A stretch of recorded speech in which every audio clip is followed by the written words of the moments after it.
প্রিয় ভিউয়ার্স, আপনাদের কমেন্ট এবং শেয়ারের ভিত্তিতে গতকালকের গল্পটি আমরা দ্বিতীয় পর্ব নিয়ে হাজির হলাম। আশা করি পুরোটা দেখবেন। কাল অনেকটা জোর করেই বাসর করেছিল পিহু আওয়াজের সাথে। একেবারে উচিত শিক্ষা হয়েছে। এত দেমাগ এবার কই যায় সেটাই দেখবো ঘুম ভাঙার পরে। থাক, এখন ঘুমুক। কাল বেশ পরিশ্রম হয়েছে কিনা। পিহু শাড়িটা গুছিয়ে ফ্রেশ হতে চলে গেল। ফ্রেশ হয়ে চায়ের কাপ হাতে পিহু শাশুড়ির ঘরের দরজায় গিয়ে দাঁড়ালো। আম্মাজান, ও আম্মাজান, আম্মাজান, আম্মাজান। চোখের মণি আম্মাজান, বুকের ধ্বনি আম্মাজান, প্রাণের খনি আম্মাজান।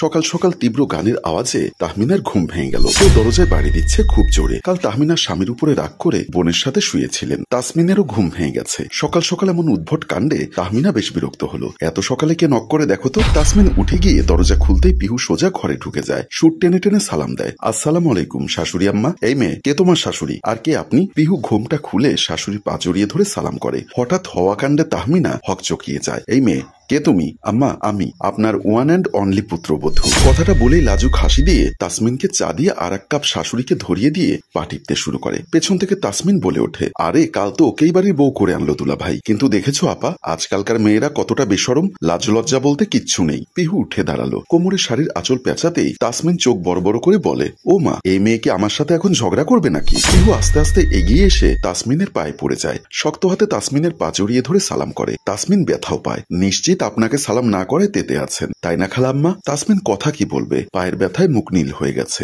আচ্ছা শাশুড়ি আম্মা, আমি একটু পর নাস্তা বানাবো, ফ্রেশ হয়ে বাহিরে আসুন। বাকি কথা না হয় নাস্তার টেবিলে হবে। আর হ্যাঁ খালাম্মা, শাশুড়ি আম্মা, দুজনেই মনে করে সালামিটা নিয়ে আসবেন। আমার একটু তাড়া আছে, আসছি। পিহু চঞ্চল পেয়ে রুম থেকে বের হতেই তাসমিন বলে, দেখেছিস আপা, তোর বর ইচ্ছা করে এমন একটা মেয়েকে বাড়িতে নিয়ে এসেছে। প্রথম দিনে হারমাস জ্বালিয়ে খেলো। সকাল সকাল কিসব গান বাজিয়ে ঘুমটার 12টা বাজালো। এখন আবার নির্লজ্জের মতো সালামি চেয়ে গেল। তুই যাই বলিস না কেন, মেয়েটা কিন্তু ভারী সুন্দর। আমার আওয়াজের সাথে মানাবে বল? ঢং সুন্দরী দেখে অমনি তোমার মন গলে গেল। আর আচরণটা দেখলে না? কালকে তো দেখলাম একদম চুপচাপ, আর আজকে রং পাল্টে গেল। থাক, ছোট মানুষ। তাসমিনের চোখ দুটো সরু হয়ে এলো। পিহুর প্রতি তাহমিনার মন গলেছে দেখে টিপ্পনি কেটে বলে, এই মেয়ে আমাদের আওয়াজের উপযুক্ত নয়। দেখবি 6 মাস না যেতেই আওয়াজ এটাকে বাড়ি ছাড়া করবে। বালাইশাট যেভাবেই হোক না কেন, বিয়েটা তো হয়েছে। আমি চাই না আমার ছেলের সংসারটা নষ্ট হোক। এই মেয়ে যদি আওয়াজের জন্য ভালো হয় তাই সই। হয়েছে, সময় কথা বলবে। এখন চলো গিয়ে দেখি মহারানী কি কাণ্ড করেছেন। ওদিকে পিহু কোমরে শাড়ির আঁচল পেঁচিয়ে সকালের নাস্তা তৈরির কাজে লেগে পড়েছে। আফতাব সকাল সকাল পিহুকে রান্নাঘরে দেখে চমকে ওঠে।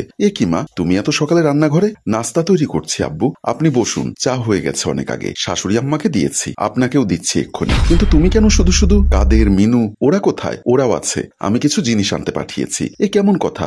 তুমি নতুন বউ, তাতে কি হয়েছে? আজ হোক কাল হোক এগুলো তো আমাকেই করতে হবে। চা খান। ধন্যবাদ মা। একটু পরে তাসমিন তাহমিনা রুম থেকে বের হয়। পিহু নাস্তার টেবিলে তাদের দেখে এক হাত ঘোমটা দিল।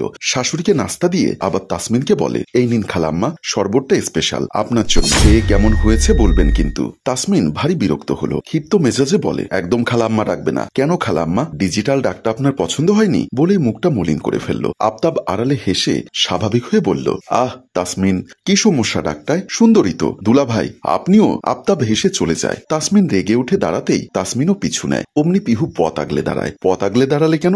যেতে দাও। না না, আগে শরবতের রিভিউ দিন, নয়তো যেতে দিব না। বাধ্য হয়ে তাসমিন শরবতের এক ঢোক গিলেই ফিক করে সবটুকু বাহিরে বের করে দিতে চায়। কিন্তু পিহু ওনার মুখ চেপে ধরে। অপচয় একদম না, গিলুন। তাসমিন অতি কষ্টে সবটুকু গিলে ফেললো। তিক্ততায় মুখটা বিকৃত হয়ে গেছে। ছ্যাঃ, এটা কি? এত তেতো কেন? একদম আপনার মতো। সরি, না মানে নিশ্চয়ই আপনার মুখে সমস্যা। আর সবার তো কিচ্ছু হলো না। কি বলতে চাইছো তুমি? দুদিনের মেয়ে, কার সাথে কেমন ব্যবহার করতে হয় জানো না? পিহু মুখে হাত দিল। অবাক হওয়ার ভঙ্গিতে বলে, ও কি বলেন খালাম্মা, আমি দুদিনের মেয়ে? আমার বয়স তো কবেই 23 পেরিয়ে গেছে। অসহ্যকর, সর বলছি। তাসমিন পিহুকে পাশ কাটিয়ে রাগে বড় বড় পা ফেলতে ফেলতে তাহমিনা রুমের দিকে যায়। পিহু ঠোঁট বাঁকিয়ে হাসে আর বলে, শাশুড়ি আম্মার পেছনে আঠার মতো লেগে থাকা আর চলবে না খালাম্মা, এবার আপনাকে সরতে হবে। এখন আমি এসে গেছি যে। পিহু একটা কাপে চা ঢেলে নিল। বাঁকা হেসেই ডেকে ওঠে, পরাণের স্বামী, আই এম কামিং। অতপর হেলতে দুলতে আওয়াজের রুমে যায়। আওয়াজ তখনও ঘুমে মগ্ন। সুন্দর করে ডান হাতটা হাতে তুলে নিয়ে কনিষ্ঠ আঙ্গুল চায়ের কাপে চুপিয়ে দেয়। একটু পরে আওয়াজ চিৎকার করে উঠে বসে। ডান হাতটা ধরে নিয়ে ফু দিতে থাকে। গুড মর্নিং পরাণের স্বামী। হোয়াট দ্য হেল, তুমি আমার হাত চালিয়ে দিয়েছো। উপস, সরি, বেশি জ্বলে গেছে? দেখি দেখি। পিহু আওয়াজের হাতটা ধরতে গেলে আওয়াজ হাত সরিয়ে নেয়। রাগত স্বরে বলে, তুমি এখানে কি করছো? বের হ বলছি। ইডিয়ট একটা। কিন্তু চা মাথায় ঢালো। তৎক্ষণাৎ পিহু চা আওয়াজের মাথায় ঢেলে দিল। কপাল ভালো কুসুম গরম ছিল বিধায় মুখ পুড়ে যায়নি। পিহুর কাণ্ডে আওয়াজ হতভম্ব। What is this?